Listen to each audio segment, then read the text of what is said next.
I don't think many people realize just how strong bank vaults are. Like, they can literally withstand a nuclear blast. In 1945, when the US dropped the nuclear bomb on Hiroshima, Teikaku Bank, located just 360 meters from the epicenter of the explosion, was severely damaged. But everything inside the vault remained completely untouched. It literally survived the nuclear explosion. And I think that's fascinating. How can we even make something that durable? Well, in this video, we're gonna figure that out. Without further ado, reinforced concrete is what makes bank vaults so strong. Yes, the material that's used for building bridges, dams.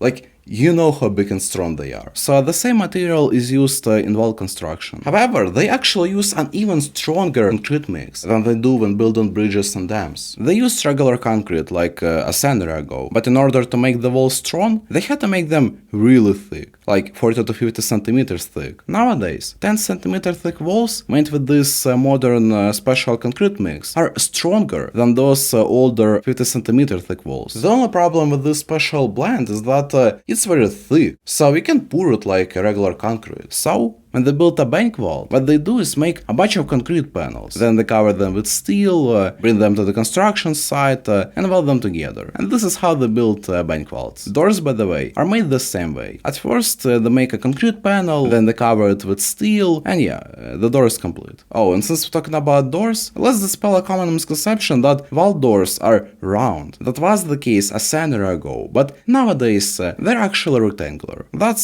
simply more practical. Now let's talk about locks.